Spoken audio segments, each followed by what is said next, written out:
हरि ओम तत्सत्। लोकाभिरामं रणरंगधीरं राजीवनेत्रं रघुवंशनाथं कारुण्यरूपं करुणाकरं त्वं श्रीरामचन्द्रं शरणं प्रपद्ये। मनोजवं मारुततुल्यवेगं जितेन्द्रियं बुद्धिमतां वरिष्ठं वातात्मजं वानरयुक्तमुख्यं श्रीरामदूतं शरणं प्रपद्ये। श्री श्री सीतारामचंद्राय नमः। श्रीरामदूताय नमः। श्री गुरुचरणकमलेभ्यो नमः। ओम नमो भगवते सियाराम कृष्ण हरि नारायण। हिंदू महासभा की ओर से आज के इस अमृत वाणी कार्यक्रम में आप सभी दर्शकों का हार्दिक स्वागत करता हूं।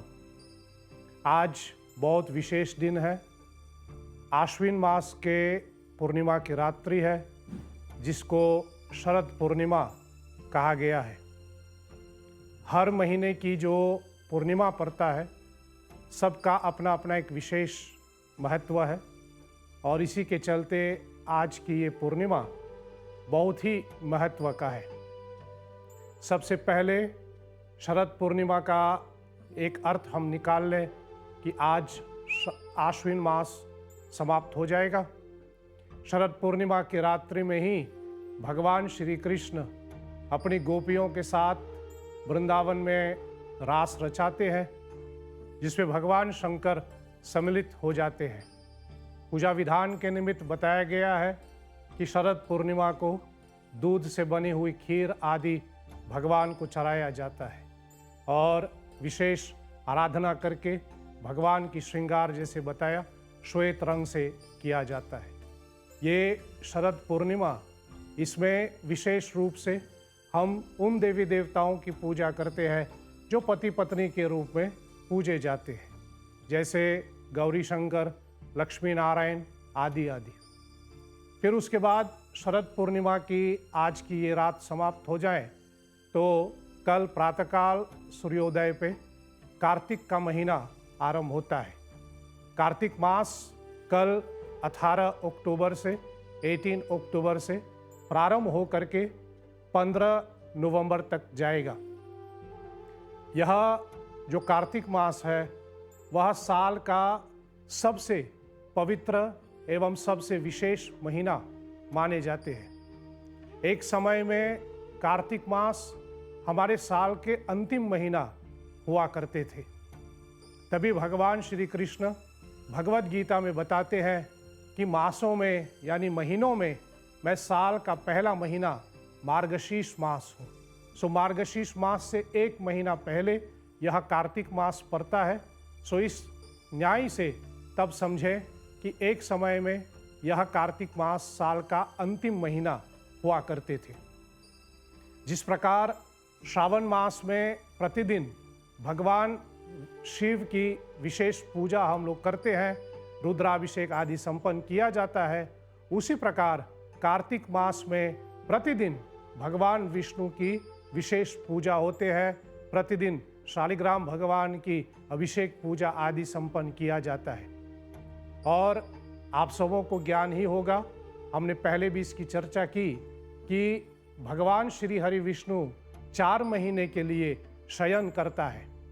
आषाढ़ मास के शुक्ल एकादशी से यानी देव शयनी एकादशी से भगवान की निद्रा आरंभ होते हैं और इसी कार्तिक मास के शुक्ल एकादशी को यानी देव प्रबोधिनी एकादशी के समय भगवान का जागरण होता है। कहने का अभिप्राय ये है कि इस कार्तिक मास में भगवान श्री हरि विष्णु की निद्रा पूरा हो जाते हैं और इसी कारण से कार्तिक मास जो है वह चतुर्मास के चौथा महीना माने जाते हैं। और व्रत के निमित्त पूरा एक महीने तक भगवान विष्णु के जो भक्त हैं, जो वैष्णव लोग हैं, वो पूरे एक महीने तक कार्तिक मास के निमित्त व्रत आदि धारण करते हुए पूरे एक महीने तक चावल का सेवन नहीं करते। और यदि हम पंचांग अनुसार देखें तो इस कार्तिक मास में ही सबसे अधिक पर्व पड़ता है। लगभग देखा जाए तो प्रतिदिन कोई ना कोई पर्व पर ही जाता है इस कार्तिक मास के अंतर्गत। कृष्ण पक्ष के अंतर्गत कार्तिक मास के हम लोग करवा चौथ मनाते हैं, जो आगामी रविवार को पड़ रहे हैं। फिर उसके बाद दीपावली के निमित्त 5 दिनों की पूजा होते हैं, धनतेरस, नरक चतुर्दशी आदि करके। तब कार्तिक अमावस्या को दीपावली मनाते हैं। उसके बाद शुक्ल पक्ष आरंभ होते हैं, तो उसमें गोवर्धन पूजा, गोपाष्टमी, अक्षय नवमी, फिर उसके बाद हम लोग वैकुंठ चतुर्दशी, ये सारे पर्व जो है वह कार्तिक मास के शुक्ल पक्ष में मनाया जाता है। सो कहने का अभिप्राय मेरा ये कि इस कार्तिक मास में सबसे अधिक पर्व प्राप्त होते हैं, मनाया जाता है, कारण कि ये साल भर का सबसे पवित्र महीना माना जाता है। और पद्म पुराण में भगवान विष्णु यह भी घोषित करते हैं कि उनको यह कार्तिक मास जो है बहुत ही प्रिय है। अब उसमें यदि हम अपनी साधना की बात करें तो पूरे कार्तिक मास में बहुत से ऐसे क्रियाएं हैं जो यदि हम लोग निभाते हैं तो हमें अनंत फल की प्राप्ति होते हैं, आध्यात्म उन्नति की प्राप्ति होते हैं, और सबसे बड़ी बात, हम भगवान विष्णु की भक्ति में संलग्न हो जाते हैं। सबसे पहले बताया गया कि कार्तिक मास में प्रतिदिन भगवान विष्णु के निमित्त दीपदान किया जाता है। इस पूरे महीने में प्रतिदिन हमें भगवान विष्णु के निमित्त दीप दान करना चाहिए। इसी के चलते कार्तिक मास को दीप उत्सव भी कहा जाता है। और इस मास में पड़ने वाले लगभग सभी पर्वों में दीप का या फिर दिया का बहुत ज़्यादा महत्व माना जाता है। दीप दान करने से मनुष्य के जीवन हमेशा उज्जवल रहता है।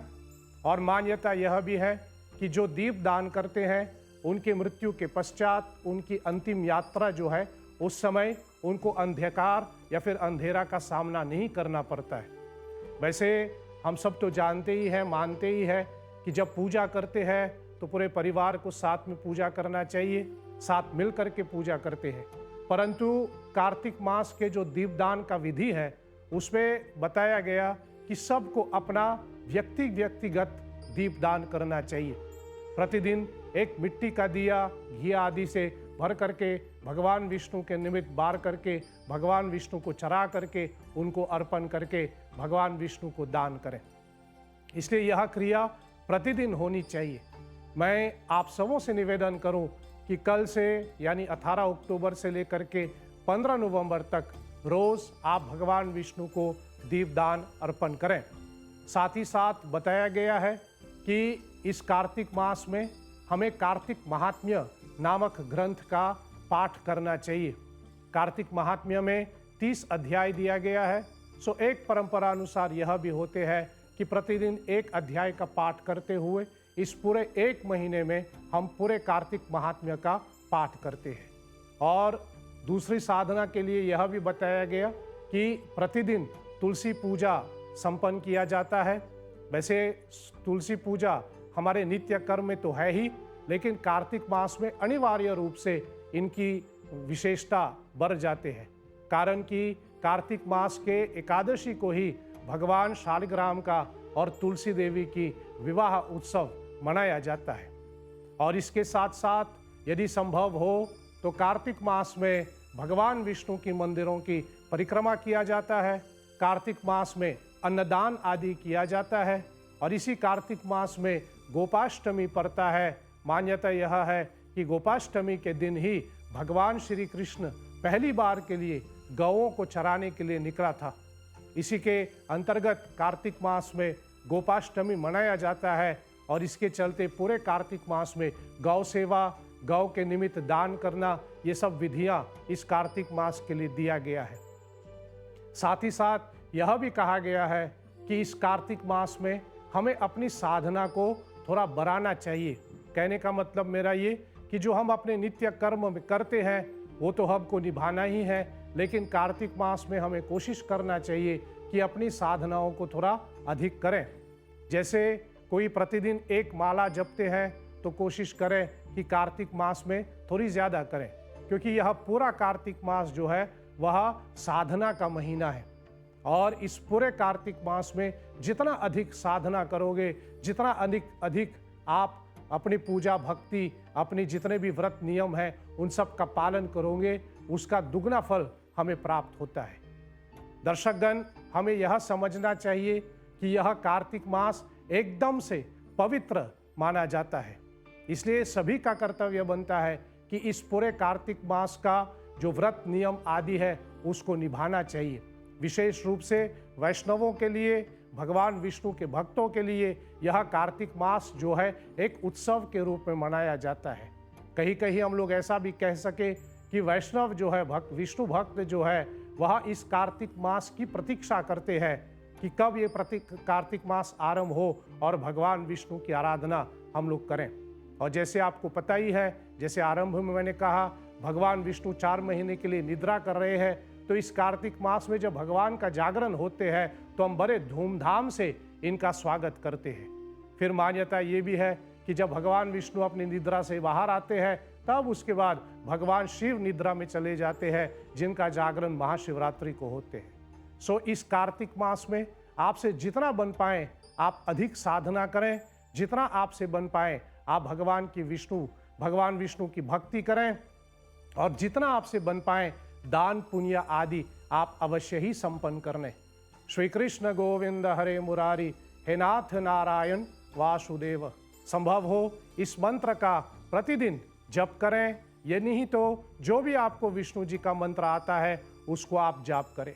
वैसे जो कार्तिक मास के निमित्त या फिर चतुर्मास के निमित्त जैसे कहे विष्णु मंत्र का जाप कर रहे हैं, उनका जाप 1.25 लाख जो जाप हो रहे हैं वह कार्तिक मास में ही समाप्त होकर के विष्णु यज्ञ के साथ पूरी होते हैं। दर्शकगण, आज की कार्यक्रम को हम विराम की ओर लेके चलें। बस आपसे पुनः निवेदन करें कि आप सभी लोग कार्तिक मास का जो पूजा है उसको निभाइए, ताकि उसका पूरा लाभ आपको और पूरे परिवार को प्राप्त हो। हम अपनी ओर से एवं हिंदू महासभा की ओर से आप सबों को कार्तिक मास के लिए ढेर सारी शुभकामनाएं, कार्तिक मास महोत्सव की बधाई आप सबों को। भगवान विष्णु की कृपा सभी के ऊपर बने रहे, इस कामना के साथ आज की कार्यक्रम को मैं विराम देता हूं। आपकी ध्यान के लिए कोटिशः धन्यवाद। ओम सत्यम शिवम सुंदरम। ओम शांति ही शांति ही शांति। ओम श्री श्री सीताराम चंद्रार्पणमस्तु। साधुवाद। जय श्री हरि।